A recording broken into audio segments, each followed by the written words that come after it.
Like to call the meeting to order.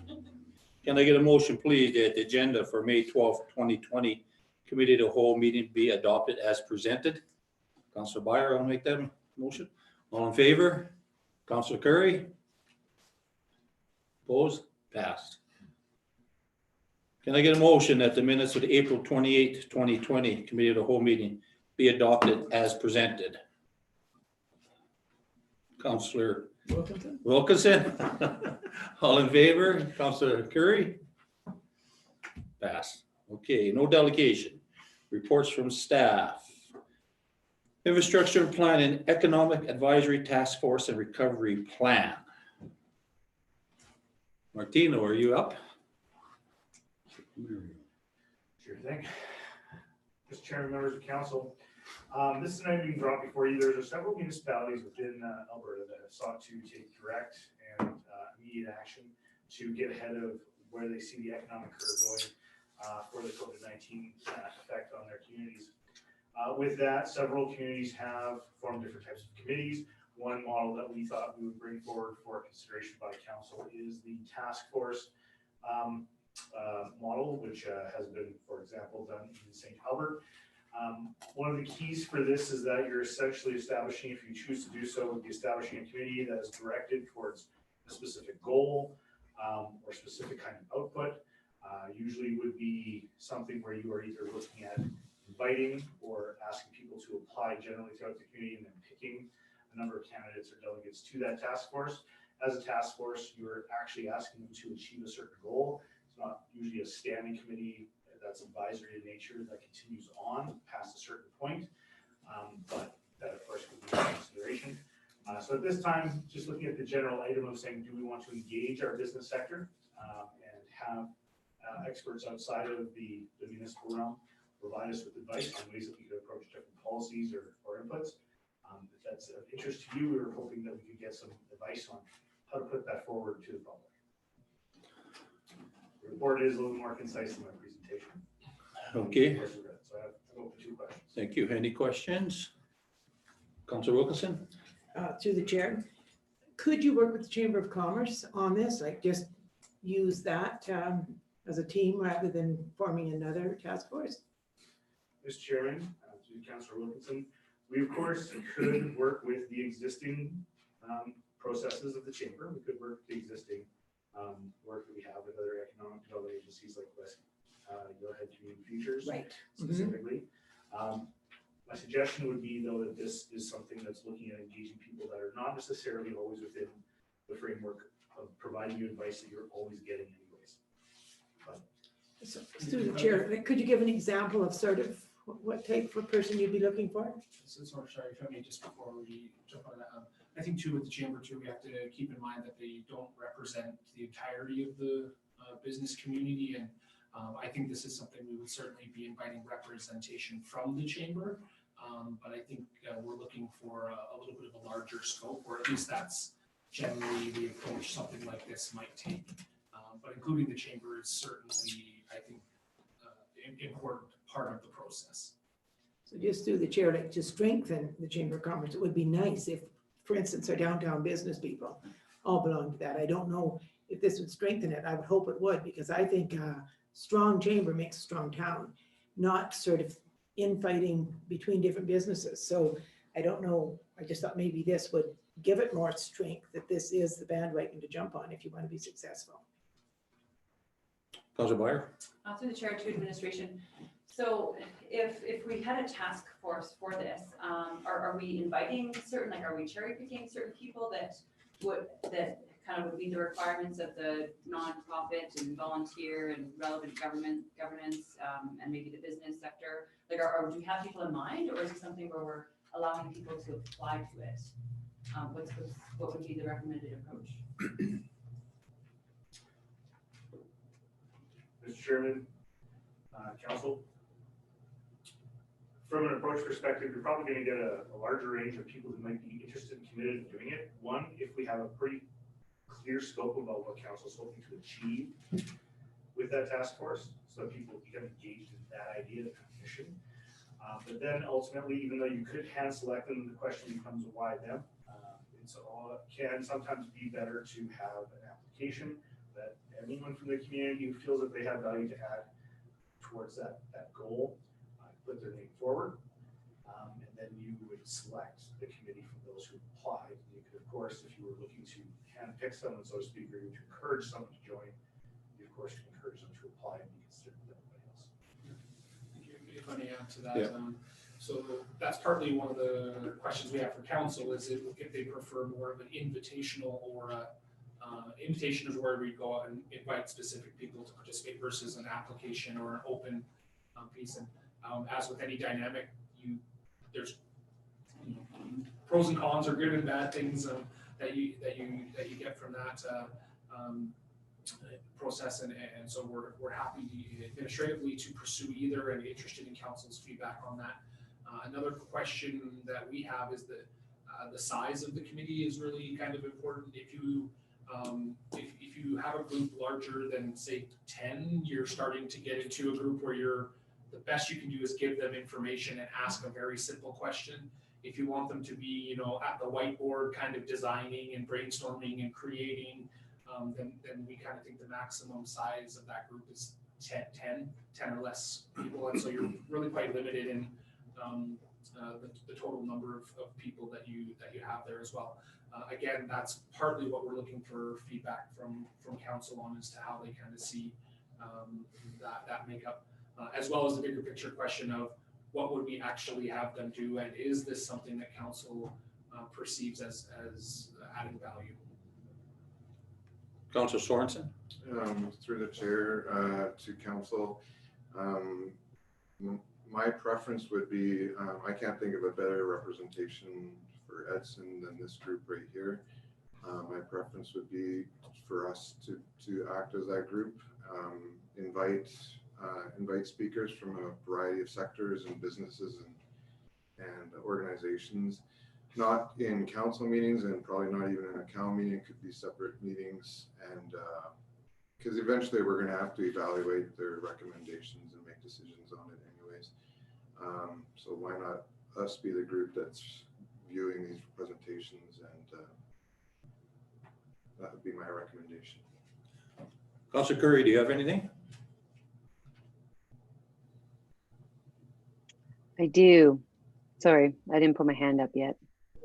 I seen your hand, wave your hand once. So.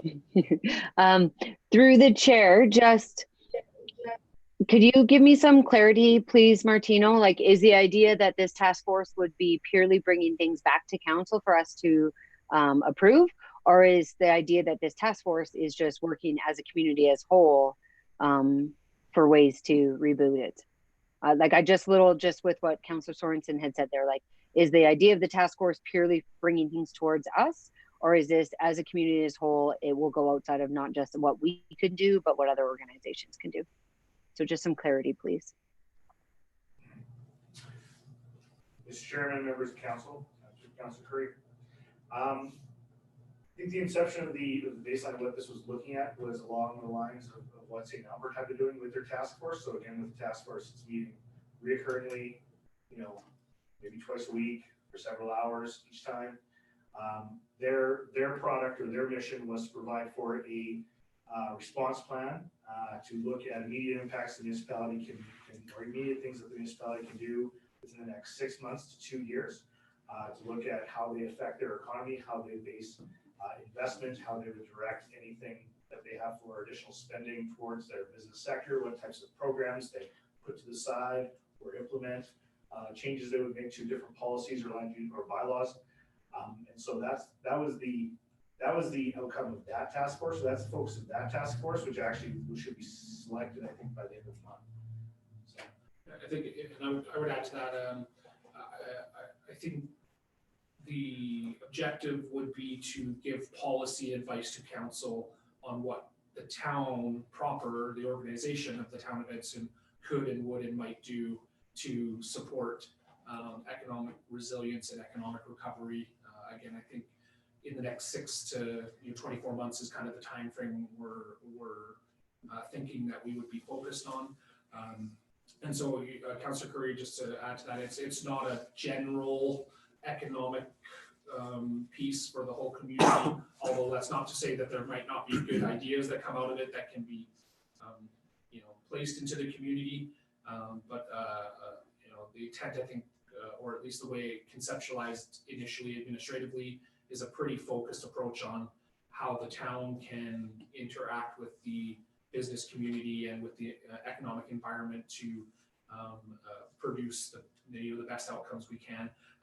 Recognizing we know that there's limited levers that we can pull as a municipal organization. There still are some things to do in conjunction with what we hope to have as some resources available in the budget that was just passed by council, somewhere in the order of $1 million that we're looking to build some programs and processes whereby we might stimulate, support, protect the local economy.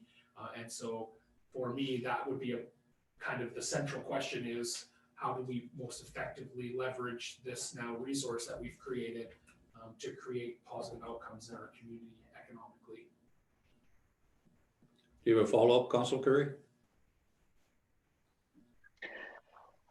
Thank you. That was really clear. I appreciate that. I would be in support. I would actually like it to be an application process. I'm not keen on us kind of picking, because I think that's an assumption that we know who's the best at this. So I would like it to be an application, and I actually would like community members on it.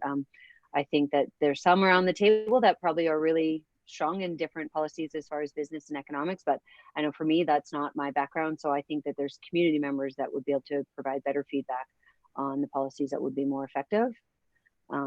So I would like it to be an application process, and I would support that the 10 or under.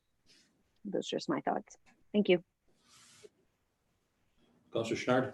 I have several points. I'm totally against the whole concept because what these people need over the next 24 months is financial support. And we have groups like Community Future and banks.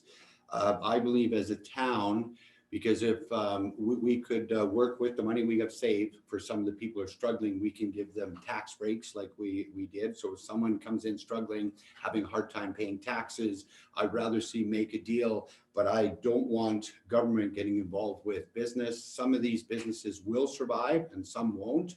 I believe we should just give them support, point them to financial institutions like the Community Futures, use an example, the Treasury branch, because what these companies need over the next 24 months is financial support. And I would never want to see the town of Edson be their bank through grants and everything, but I would be more than happy to work with the groups, giving them tax supports, or if they come up with a concept that they need to change their business, kind of fast track what they can do for developments. And I would like to see our council and town stick to policies and making rules to make life easier, but I would never want to get involved in trying to tell a business how to run business. Mr. Chairman, this is just point of information, it's not an intention to be. I would just note that the intention of this task force was completely to be producing an advisory piece of information to council on a system of things that could be done to help business, which may include tax breaks, for example, but how are those best put in place and where would we see them being most effective? From a sector perspective, completely agree that Community Futures and so on, those other groups have a completely different function and a very valuable function. We should leave on that. So, Mayor Zaire? Thank you, Mr. Chair. I've been thinking a lot about this. I know Jasper's looking at doing a task force, Strathcona County as well. I'm challenged with an application process for the fact that now you're creating another level of who's going to go through this. How are you picking the people? Then you don't pick somebody, and then they're saying you're playing favorites. I really actually like what Councillor Sorensen brought up is we could set up an advisory group here at council and invite feedback from anybody in the community that wants to provide feedback on how best to provide supports. Whether that's through a grant program. I like grant programs. I think that is the best way to help those that really need it. But how is that set up? How does that look? I don't know. And maybe that isn't the best, but I need somebody from the business community to tell me what would be most beneficial to them, either in the shorter or in the longer term. And one of the other problems with an application process, you get the wrong people in the group and then they don't actually come up with anything that because they can't agree on anything. You really have to be select on who's on these types of committees, because the expectation or their expectation of what they're providing might be different than what council's expectation is. So a really strong terms of reference would be necessary if we do go down that path. But I would prefer council as a group, I think, having being the economic recovery committee, and then inviting feedback, either written or verbal, from anybody in the town of Edson that wants to provide that feedback. Businesses, chambers, nonprofits, individuals. But I think we also need to make sure the focus is on economic recovery and not our taxes are too high, because everybody's going to have that complaint. And the other point is too, the purpose of a chamber of commerce is to provide this type of feedback. And if businesses choose not to be involved with that, I'm challenged with us trying to make special accommodations to that. That's what the chamber's there for. And that's why it's beneficial to be a member to provide that feedback. I know that Community Futures is in some areas is working with the municipality to take grants and couple that with the money available through Community Futures to really bolster a recovery program. And I would be interested in seeing what West Yellow Community Futures has. In terms of that, I'm going to be connecting with Nancy here later this week to talk about what some of the other communities out there in the province are doing. So, just a couple of thoughts to the chair on Mr. Zahara's remarks. Certainly viable for council to create an internal committee of council to fill this function, and that's at the discretion of council. I would be a little bit cautious to just kind of throw the doors open and say anyone and everyone can come and give feedback, because that I think could really bog down the process, and I think that would be one of the reasons why you want a smaller group. Considering it is you don't get kind of the shotgun approach, or if you get a really engaged response, hundreds of response or dozens of responses now that you're wading through and sifting through, unless it's kind of a very general high level kind of survey type response, which I think is obviously appropriate in a circumstance like this. But in terms of kind of committee work where you're kind of going through the pieces, it might be tough to kind of just throw open the doors and to anyone and everyone. I don't want to discourage, obviously, people who have ideas sharing them. We always want to hear them, but just a reflection of experiences is if those committees are too large, they can kind of just slow their own progress unintentionally. Councillor Wilkinson and Councillor Curry after. Okay, I'm sort of an echo of Councillor Sorensen and Mayor Zahara, but I believe as councillors we are elected actually to represent all the people, and we should have our eyes and ears open to find out what's going on, where help is needed. And also effective working group is usually between 5 to 7 people. That absolutely encompasses us. And to have another level of bureaucracy, I think, is a little detrimental. Really, we are here and we really can do the job. We already have 2 representatives on the Community Futures Board, 1 on the Chamber of Commerce that can bring input back from those to us and give us a broader understanding. I think that really we need to be in charge of Edson's economic and recovery and resilience. So I hope that we as a council can work as this group. Mm-hmm. Thank Comments? Councillor Curry? Thank you. I think I'm struggling a little bit with the naming of the idea of the task force versus Mayor, when you were using the language of advisory. I do like that idea better when you're talking about that, Councillor Sorensen, saying, yes, somebody comes and they give us and they advise and such, versus I don't think the 7 of us alone can be a task force. Like, I just think I don't think we have enough knowledge. I think we have a lot of knowledge, but I do think we need advice from those that are in different realms. So I think that I maybe caught up a little bit on that idea of task force versus advisory, and that idea of people being able to give advice or advise us or tell us what would work best for them. Just adding that. Councillor Byer? Thanks, through the chair. When I was reading this agenda package, I also felt that in my mind that we represent possibly what this is looking for. So how do we, if council was interested in engaging in this process amongst ourselves, maybe to administration, how do we, or how would a task force or an economic advisory group, how do you choose who you pick? People that are just successful within the community, or who you've engaged with prior that might have that knowledge? Yeah, thank you, through the chair. I think it depends a little bit on so regardless of whether council fills this role or there's another apparatus designed to do so, the terms of reference, I think, is really critical. Clearly defining what the objective of the process is. And the reason I bring that up is because depending on what your process is, that may influence the types of people and the types of backgrounds and experiences that you're looking for in your group. And so, so really you're just trying to build the best possible group that has a cross-section of good representation of a variety of commercial sectors in your community with the knowledge and know-how to accomplish whatever the specific objective is. In this case, I think it's pretty clear that we're talking about this kind of next 6 to 24 month kind of recovery and resilience program. And so you would ask people to demonstrate why they feel they would have something to offer in support of policy advisory in that kind of space. And then you would evaluate what they bring to the table on those criteria. Also, just to clarify here, we recognize that this is at a very high level now, which is where it's meant to be. The next step would be administration will take the feedback we get today, refine it, bring it back to council for the next level of process. But we didn't want to go racing off in one direction without kind of getting a feel for what council had in mind. And so the conversation is exactly what I think we needed administratively, and not that it should be over. I hope it continues, but this is the exact kind of dialogue we were hoping to engage in.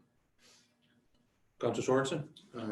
Through the chair to council, I like the comment the mayor made about sometimes you'll get bad subcommittees that just don't work well, or they go off on a tangent and they don't produce what what the terms of reference really describes, or that go out of scope. So I know this group works really well together. I know we collaborate very well together, and really in my mind, a task force is to receive information, not to initiate the ideas ourselves. So if we think of ourselves just as a collection, a place for the ideas to come to, then we can collect the ideas and sit through them. I do recommend admin coming up with, I don't know if it needs to be terms of reference. My recommendation would be a 1-page executive summary that kind of describes what we're hoping to get, and that talks about policy, bylaw, incentives, grants, programs, and then see who actually will put pen to paper and submit back that 1-pager. And it may only get 12 people in the whole community that is willing to submit a 1-page back to us. And then we can sort through them, and if it just says reduce taxes, then we don't need to invite them for a presentation. But if they have something unique to contribute, then we invite them back for a 10-minute presentation. Thank you, through the chair. Yeah, I think that kind of screening process or vetting process is one that can be effectively used to get to the tangible ideas and get them in front of whether it's this group or whatever the group is. Councilor Chenard and Councilor Curry. Okay, I'm not against us helping, but I believe what we're doing is gathering information. So I think what we should do is get a hold like the BSN, the Community Futures, and the chambers. I totally agree. The Chamber of Commerce, if you are in business and you need help and a chamber's offering it, you have the choice. So we as a council, we can work. I'd like to see the advisory committee, wherever we call it, happen. It's a good thing, but let one of them groups spearhead with the cooperation of council, because then they're already out there serving this purpose. So I believe exactly S7 should be involved because this town is very important to all of us, but let one of the other groups spearhead it. Contact Community Futures, Chamber, BSN, any of the groups, and let them deal with what they deal with is business. And we can work to gather information, put in input. So that way I'd be strongly challenged, but I wouldn't want the town to spearhead it. We can get ourselves into trouble too often, like the mayor's comment, we're picking favoritism, et cetera. It depends on the business. And most of them that really need help will never come and ask for it. So I would like to see one of them other groups spearhead it, and we work with them as well, would be what I would recommend. Councillor Curry? I had accidentally just forgotten to put my hand down. I have to lower it by pushing a button. I forgot to lower it. No problem. So I'm good. Did you have another question? Sorry. Through the chair to council, personally, I think the best use of the chamber and West Elliott Futures and even the Synergy Group is more as a review body. So let us get individual contributors, let us sift through it and organize a recommendation, and then get them to review it in the end. They have diverse viewpoints, and asking them to come up with concise ideas is a lot of work. So I'd rather use them as a review body rather than at the beginning stages. There's your I'm sure you want to delve into here too, but I think too, as things start to reopen, I think most business owners are really busy trying to get back to business, and I don't think they have the time to necessarily spend a whole bunch of time on providing this input, but a simple, like you say, a simple one pager or doing a quick presentation to this group. After all, it's going to be this group that decides. So it's good for us to hear all that information, get that feedback. We can ask the chamber to, help their membership to solicit that information to us. I think is really, really good. We could also invite the chamber and Community Futures to sit in with us as we're having these discussions too. That's always an option. And I think it's really important that our planning and development team is here so they can hear what's going on. Maybe there's some land use things we can do, or some bylaw changes or policy changes we can do that can help spur development. Because I think this is more than just helping the businesses that are here today, but it's also trying to attract people. Mhm. And this is where Community Futures plays a very critical role, and some of the other programs that are in place to hopefully spur that development. This group has talked about downtown revitalization. We could use some of those funds to encourage people to move downtown, businesses that are not located down there. And that could help with our economic resiliency for the long term. So to administration, I think that's what I would like to see brought back. This group being the body, whether you call, I don't really care what you call it, the Council Economic Advisory Group. And then we can go and solicit that information and get that feedback provided. Go ahead. Yeah, thank you. I think we've heard pretty clearly that there's a general support for council being the functional body there, and administration is very supportive of that. There is less background work to just functioning through this group that already exists. And certainly administration will be participating as well in generating and bringing forward concepts for consideration as part of that process. So it won't just be blank slate, waiting for someone to send something in. We'll also be working to generate concepts and ideas, looking out there to see what other communities are doing and bringing back those pieces of information. But I think for our part, that's good enough feedback for now, is to kind of develop the process with council being that body, and then obviously finding important and meaningful ways to engage both the mechanisms, the Community Futures and Chamber, as well as kind of the larger group of stakeholders in our community to provide ideas, feedback, information to that group. Yeah, very convenient. Pretty much everything said. I do like council, kind of spearheading this, if you want to say whatever it is. I think, with the Community Futures and the Chamber, they can give us information. We do meet with them. They do come and give us a presentation every now and then. I think that's maybe a good time. They can bring up what they want to bring up. We don't want to have it too lengthy in that, but they can always send something in. I do like, that this is kind of going forward. Like Mayor Sahara said, we know some business may not be opening up here, but we hope and attract more businesses. And I think going forward, this is something we need, as other places are trying to do the same thing to us now. We may not all want to sit on it, but if we don't all want to sit on it, I think we still got a good group of people here that go forward. We can make decisions. I think we have a good management team here that will help us out. So I think, going forward, I'd like to see administration go forward, take a look at it, bring us more back, and we can go from there. Okay, thank you. Just one more thing. One more? One more. Sorry. As we work through this, I hope that we can at some point at least speak to Yellowhead County, our MLA and our MP, and see, like, it is our problem, definitely, but we have to work in conjunction. When you said you like grants, well, let's talk to our MLA and our MP just in case. Just see what we can do working together, because they'll be suffering the same as we are in Yellowhead County, I would expect. And to Yellowhead County, a lot of people have their businesses in town Yeah, here we too. do. So it Mhm. does affect them Yeah. too, for sure. Okay, moving on then, Northern Electric Vehicle Charging Network Opportunities.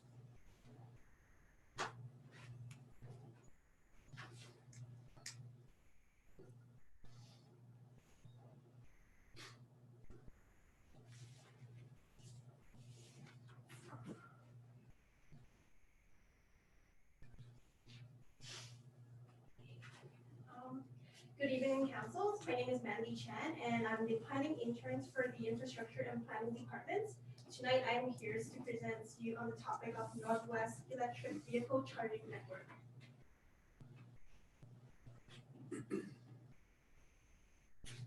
So for the outline for tonight's presentation, I will start with the brief introductions and a kind of like a context about the backgrounds of this project. And then I will do a quick review on some of the different charging infrastructures. That's how I'll be breaking down of that. And then we'll be looking into some previous project examples and references that we can take. Some of the considerations or requirements when choosing a charging site's location. The working groups structures and some of the key to the funding and partnerships. The benefits on the collaborative projects and also the next steps. For the introductions and backgrounds, so council identified priorities as the placement of the electrical vehicle charging station at an Edson facility with an estimated cost about 100,000 for a level 3 charging station, which is also called the direct current fast charger DCFC station. So the town actually reviewed and also explored a lot of different other mobility options, which also includes the regional network, which have the greatest tourism outcome.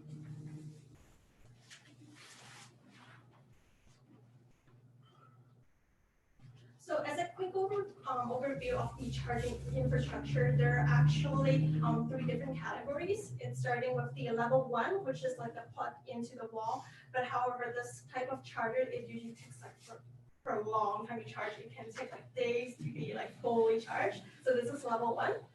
For level 2 charge, it's great for like overnight, like home or workplace charging. It's also good for tourism or recreation sites. It usually takes about 8 to 12 hours to be completely charged. And for the last one, which is the DCFC, we can also call it the level 3, requires a 3-phase power.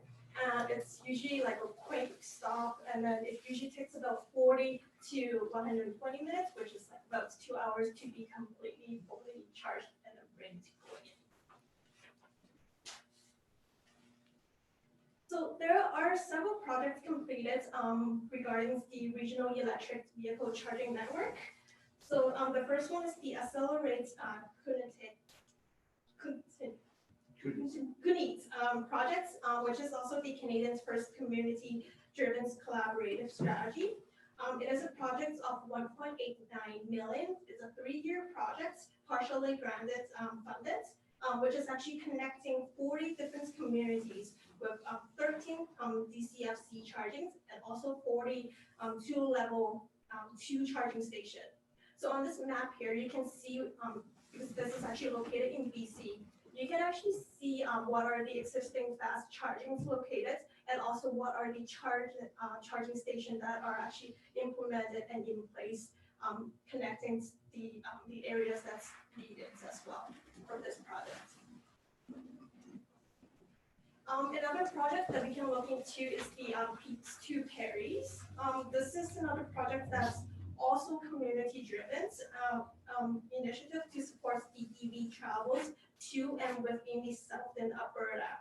So you can actually see here on the map there, that's the southern Alberta. So for this project, they install chargers in 20 different locations, and each location was placed with a fast charging station and also a level 2. So it's like both at this location. So redundancy is the key points to prevent leaving anyone stranded. So that's the reason why they put it together. So moving on, so you might wonder, so how are these sites are being selected? So there are some components as requirements or consideration that we can make. So starting from here will be like, it is like a government-owned land. There are opportunities for cultural branding. It is accessible from all different directions. So it doesn't matter like which location it is, just accessibility is the key. It has to be like a high visibility to motorists and pedestrians, contributes to the overall network. And it's one of the important sources that it has power source to it. And then where actually there is dedicated parking available to it.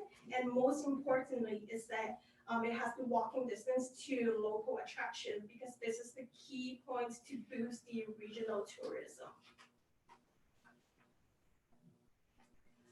So moving on to the working group structure, this was the working group structure used in the Accelerate community projects. So we started off with like 3 regional districts collaborating as like the initial stage. And then the Community Energy Association, which is the nonprofits, actually came in and actually helped to facilitate and do the implementation process, which including speed funding applications, joint procurement process, site assessments, marketing and communications, contract management, and also reports.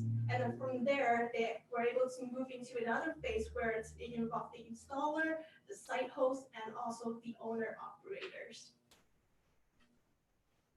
So for this project, for the Northwest Alberta projects, this is kind of like the proposed work group that we will be having. So it will be starting with a regional advisory committee where it kind of like represents all the participants or communities that are actually engaged with this. And then there's like communication back and forth between the different communities. And then it could also, and then after it can actually have CEA, which is the Community Energy Association, they can get involved and then involved in the implementation process. And then from there are like different tasks. So it's like funding, network designs, and procurement contracting.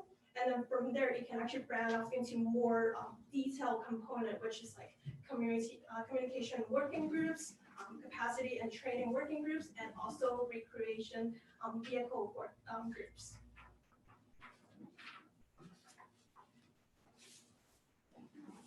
So, so some of the key points for this funding and partnership wise, it's so important. So from the 2 previous projects, we can see that there are different phases. So it will be starting from the seed funding as the initial phase, then it will be moving into the match funding, implementation funding, and also the DCFC owner operations.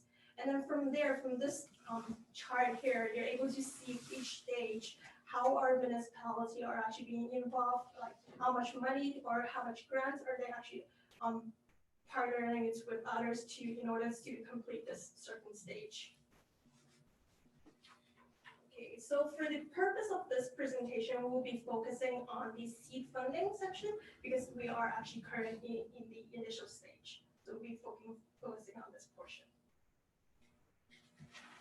So for seed funding use, it actually, the slides provides, this slide actually provides like a great detail of how the fund is being generated and what it will be used for as well. So it can be generated from like just a standalone as part of collaborated contributions from local partners.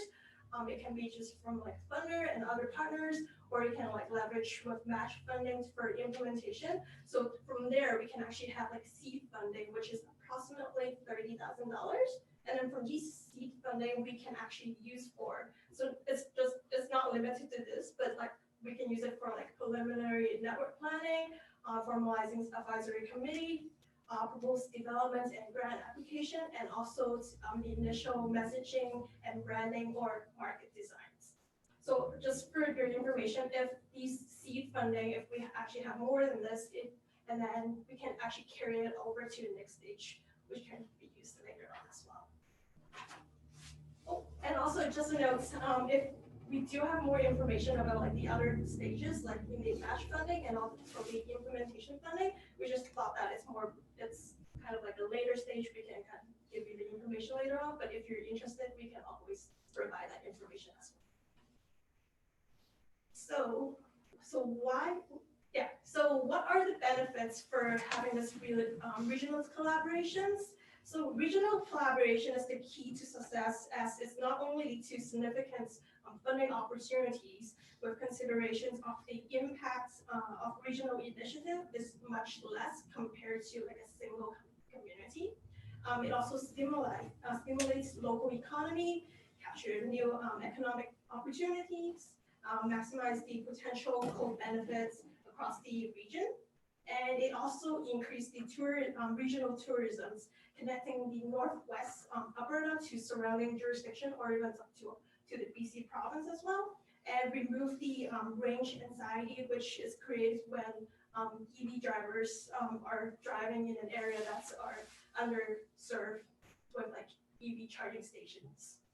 And most importantly, it's also relationship buildings. So it's like relationship buildings with internal and external stakeholder. So it actually leads to more opportunity for future projects and collaborations, and also supporting the new initiative engagement in Alberta electrical energy system.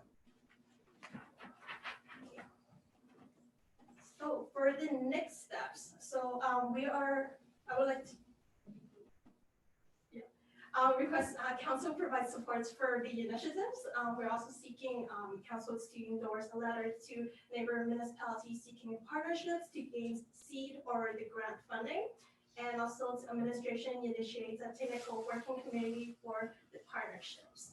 And if I may, I have some stuff to add. And if I may I apologize, I've been working on this for a little while, but sometimes I forget. When I live within a moment of a project, you guys may not remember the stuff that was previously presented. So a lot of the information you may be wondering right now is what exactly we talk about when we're talking about the Northwest region. If you remember the conversations and the presentations with Bruce Thompson, the environmental fleet manager previously, he did show that expansive area essentially going from Nordegg north to the North Pole, east out to Athabasca, out to Edson, all the way to Fort St. John, essentially BC, where there was absolutely nothing except for one coming soon charger to Edson, which basically said to everyone who owned an EV, no service next 600 kilometers. And we were basically writing ourselves by market out of the map for any tourism that would involve domestic EV users, or even those sales potentials and that type of product within our area. So we actually engaged with the Eco Lab in Great Valley. There was a report in March about this before COVID kind of took a lot of our attention. Noting that we had sought to engage different nonprofits, as well as specialists in there, start working on a group collaboration. And we've been talking with municipalities and tech administrations from municipalities as far as from Grand Prairie up to, up to that Slave Lake area, West Walk, Drayton Valley, Hinton, Jasper. So we do have a contingent right within our immediate area, such as the Whitecourt, Hinton kind of region that's looking at Greenview County, which are looking to expand that into something where we can create a tourism network for money, which would be actually less than we were planning to put in place as a town for one single charger in our community, which would help one person stop here, the tourism industry, which was where we thought might be a more appropriate consideration of our funds in the future. So this is showing that work that we've already done and where we kind of are at this point to try and leverage that into an action plan. So. Councillor Sorensen? Through the chair to the administration, the numbers you're presenting, are they total for the project or per municipality? Total. Okay, and one other question, who is initiating, who's the spearheading community for this network? At this point, I had offered to at least pull the weight with regards to having the groups meet. With that, we've been able to leverage free support from the Energy Features Lab as well as the Community Energization Association. So we've been able to get the nonprofits to help be the team leads, pulling most of the administrative weight for this for us up to this point. But we've now, so I think our last session, having about 30 participating municipalities engaging from that technical perspective, gaining information and reviewing feasibility. We're at the point where we may want to move forward with actually asking other municipalities if they formally want to be part of this network, and let's start to leverage funding. As the indication from our nonprofits is that current funding that is assigned to certain grants under the municipal community, municipal climate change adaptation group with RMA and AUMA, maybe look to repurpose some of those towards this type of initiative. Also, there's supposed to be federal grant funding that's coming out specifically related to this. And we do know of some already, which is 50% match funding from Natural Resources Canada for any area that's considered underserved. Interestingly enough, everything west of Edmonton is considered underserved. So at this time, we're very sure that there's highly accessible grant funding that's just become available. And we are currently within a complete unserviced area for that. Councillor Byer? Through the chair to administration, thank you for the presentation, Andy, that was great. We bounced around this idea a few times and kind of gone into a few different directions with it. I really like this direction. This is my favorite so far. And I'm very pleased to see that Yellow County is on the list of chatting with them about this as well. I had some concerns previously that they weren't maybe on our list or you know, have this conversation. I think if $30,000 is the seed money that we're looking for, that's, I think, the best bang for the buck. I did have a question though on the timeline. With the other two projects in the Kootenays and in Southern Alberta, what kind of timeline do they have from their start to their finish, or at least where the shovel was ready? The start to end for Kootenays was around 3 years. The start to end for Peaks Prairies was just a little over 2 years. They are quite longer term projects. Yeah. That doesn't mean that they don't start putting the shovels in the ground early. It just means that when you're installing you're installing a network that then makes, reduces range anxiety for everywhere from Fox Creek up to Rob. It's non-market installations, and it does take, funding dollars and time. I think I would add to that too, if I may, through the chair. The trail's been broken already, and so we'll obviously learn as much as we can from those groups and organizations who've gone before. And so we don't get to say we're first, but we do get to benefit from what they've learned and their experiences, which may expedite some parts of the process as we engage further. Councillor Chenard? I like the idea of the seed money. I'm never in favor of that. So who's going to end up owning these charging stations? Like the one comment I heard, if we put one, that's useless. We get one power car. So if it's a network, like I noticed in one of your slides, you had an example, ADCO gas. I'm using an example, they're in there. So are we looking at maybe a Canadian Tire and ADCO gas or someone down there? Because I'm in favor of the money as seed money to attract tourism. I like the whole concept, but who's going to own them and how many? Because I think if we only put in one, like we're looking probably 10 or 12, so we really can attract people. Any ideas where we're thinking on putting them and who owns them when they're all said and done? If I may, Mr. Chairman, through Councillor Chenard, ultimately sites that are selected would be selected by the communities where they're placed. So if we had one, typically, I think ideally we would actually want those to be owned by the service provider. So if it was ADCO that won the bid for the installations, that's usually how we do it because it's more cost effective. We'd require them to own the infrastructure so that they would also have to fix it, replace it, and they would have to deal with any of the market related assets or issues related to it. But if we selected the site, which would be a donated site, we then could choose whether that was at our museum, or that was downtown, or that was at a different facility. So of course we could pick as a sponsoring community the most appropriate place where we felt it should go. And then follow up. Then, I mean, it's not lots, but who pays the power? Because the reason I say that, because would gain the benefits and they would pay the power. Okay, so if we chose one, I'm going to use at the museum and ADCO was the power company, then ADCO pays the power, because that I'm in favor of. I don't like the idea because there is electric cars running out right now. When they get to work, they plug them in and they charge their vehicle, and the other employees going, well, don't you pay for my gas? I'm just using that, it's not a lot, but I love the idea of ADCO or Direct or whoever's paying the power, they pay even, and we select, because it said downtown. So I'm saying, walking distance. So therefore, if we put it at the museum, for an example, to fit the tourism, we need to be close to somewhere. So that may or may not be a good spot. Plus we need parking. So as long as someone else paying the power, I like the concept. It's all about tourism. I'm willing to say, let's sign on and get the other communities involved. Councilor Curry, do you have anything?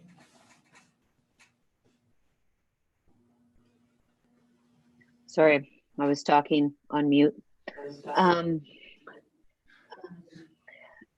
I'm in support of it for sure.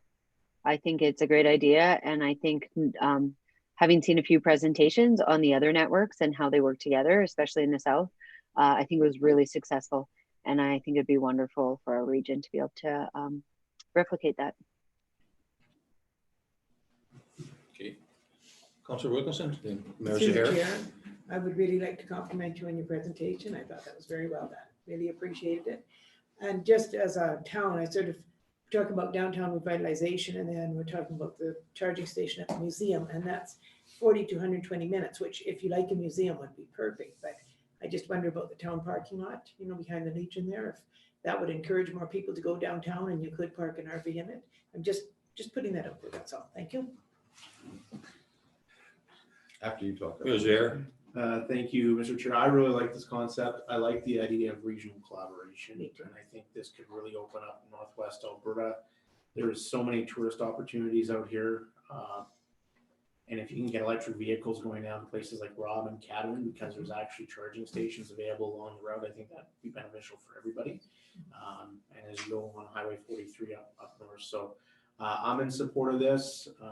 Locally, I think we'll have another discussion about that down the road, but I'm always conflicted. I think we need one at the museum, but I also think we should have some in downtown core to push people to shop local and to develop some marketing strategies around that.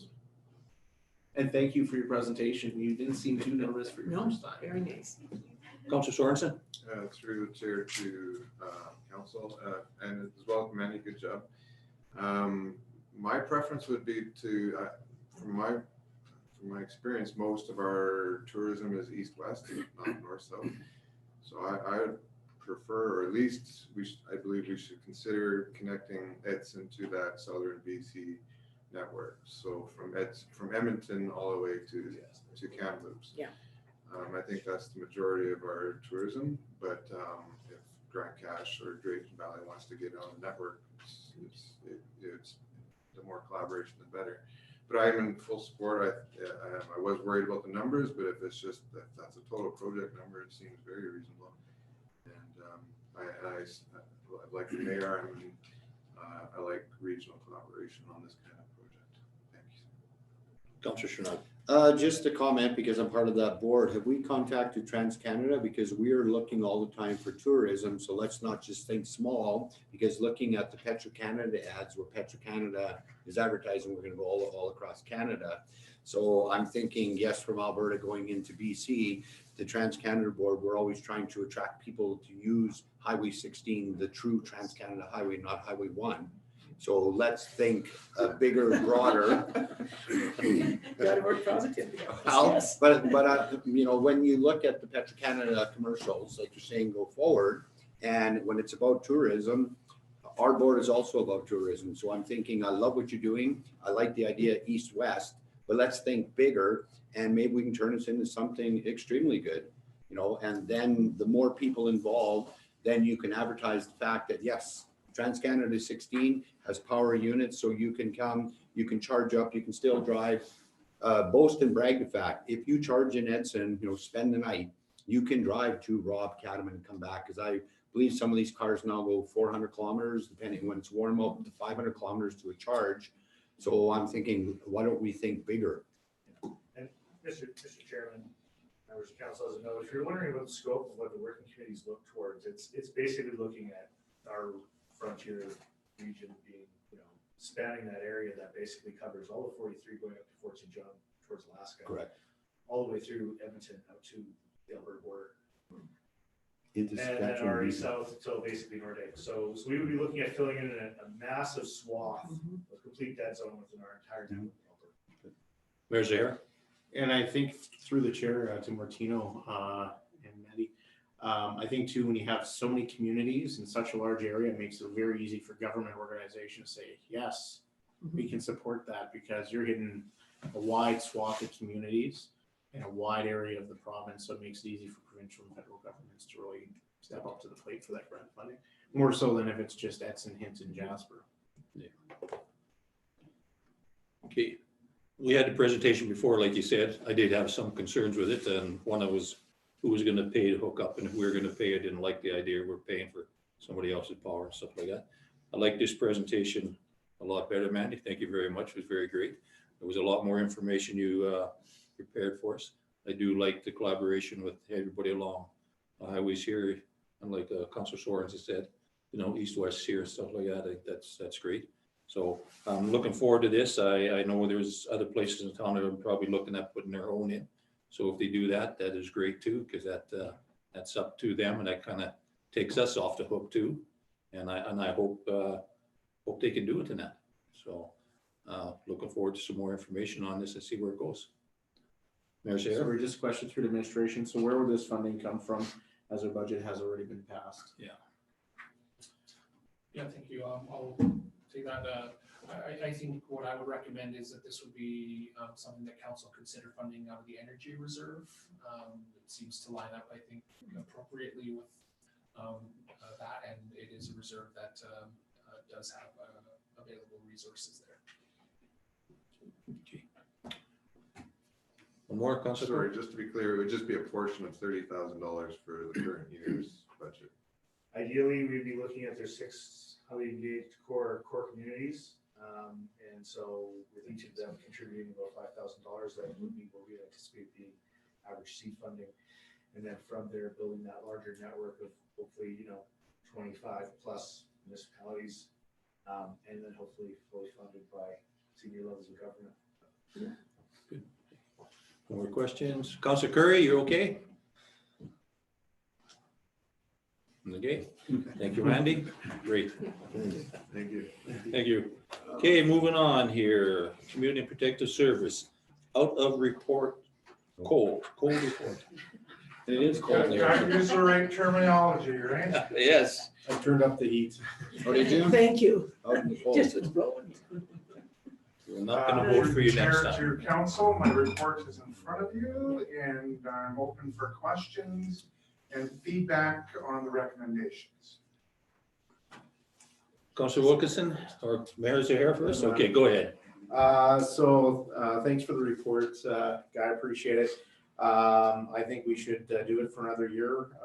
It was last minute last time around, so getting the information out to the homeless was a little difficult for the first few days. Location was a challenge, so I certainly would think we need to explore other locations closer to the downtown core. I think the setup was good, and the feedback from the public was very, very positive that we were actually taking action on this issue. The only question is what that threshold is. There were concerns raised with the homelessness task force that -30 is quite cold outside. And the consensus from that group of 30 odd people was that we should be looking at something like -21. -21, it gets pretty cold as well. I couldn't survive in -30. -21, I think, is probably more acceptable number. And the fact remains that a lot of these individuals are not going to stay there. They're going to find alternative locations to stay, which is what we saw in the last cold spell. But there's always occasions where they don't have places to go, and this is what this place is for. And it's not to create housing, it's to save a life and making sure that they're not frozen out in the cold. So I think that concept needs to be understood. This is not a homeless shelter. This isn't simply a necessity of life. So there's not, blankets and all kinds of stuff supplied. So I really commend our staff who dropped everything to make this happen last time around. I think they did a wonderful job. Thank you. Counselor Wilkinson? Through the chair, I'd just like to ask you, how do you feel it worked last year? I felt it worked okay, and I thought it was an acceptable concept. Our concerns as administration were staffing, location, or in our own facility and location close to public.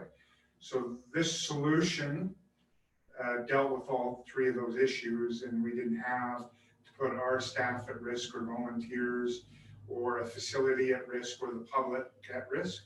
So I felt it was a fairly reasonable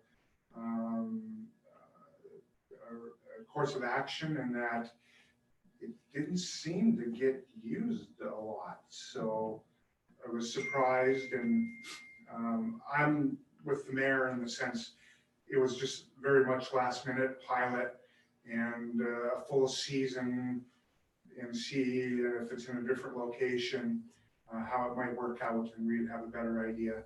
But it was for us, it was a very reasonable action that addressed our concerns and then was able to provide that service to the homeless community. Okay, well, I'm glad you were satisfied. Definitely, you're to be commended, like you just did it, and that was really nice. And again, I think as the mayor is speaking there, I know at school, if it's -21 with wind chill, it's an indoor recess, you know, and that's for kids playing outside rest property. So if we get up that temperature or down the temperature, whichever way you want to look at it, just to open it up a little earlier, because you are going to save people. Through the chair to Councillor Wilkinson, the research I've done was extremely complicated to come up with a number. Mhm. And I'm recommending we use the actual wind chill Environment Canada. Just Environment pops it up Canada's there. wind chill factor. Yeah. And they're moderate to severe. The line is -28. Okay. Well, So my recommendation is that's the only terms of reference mhm. that I could find to go to, and from moderate to severe. So they define anything under -28 as moderate Oh, wind chill. okay. Okay, thank you for the work you did. Counselor Chenard? I have to agree with the mayor too. Like, we need -30. I don't think any of us are going to survive out of -30. So we need to change it. The location you chose was a good, quick solution. The one I thought of, because it's out of season, is over where the sandy dump. It's kind of like it's there, it's closer, it's close to the RCMP station, you know, it's close to a lot of the homeless people do sleep in the trees. They're anyway close. So the sandy dump was a good thing. When it said rent is the question I had, $2,900, was that for how long? How much do we pay rent on this unit per month? Through the chair to Councillor Chouinard, the rent itself was $480 for that unit for a month. Per month, yeah. The rent, which is very reasonable. Yes, it is. The transportation is $750 each way. So $750 to deliver it, $750 to pick it up, and then $480 a month for rental. Because that's what I was just questioning, because right now you can buy them, if they're only $480, let them worry about it. And transporting now, that of course, last year we all scrambled, and I also commend you, we just happened. So I'm in favor of it. So what we're estimating, so a $6,000 budget, I believe we're factored in. I like the numbers saying November as a start date. And because we're gonna have a beautiful summer, because we're all isolated, the cold is gonna come sooner. So shooting for November 1st to the end of March is a very good shooting date, and possibly look at somewhere location, because I made me think the other day when drove by the sandy dump, that would be a great spot, because it's not used during that time and we own the land, and they really couldn't hurt a lot, and they're sleeping in the trees there anyway. Counselor Curry? Thank you, Councillor Bevan. I'm also in support of doing it again. I think it was a short period, and I think usage played a lot into just people not knowing. I think we did it really fast, and it was, you know, hard to communicate. So I think it would be good to do another season and just make sure we take really good data so that we really understand how it's being used and, you know, if it's effective. And I would agree with the mayor. I think -30 is way too cold. I think that we have issues before then, so I would like to see the temperature warmer, however that goes. Upward, yeah, up, warmer.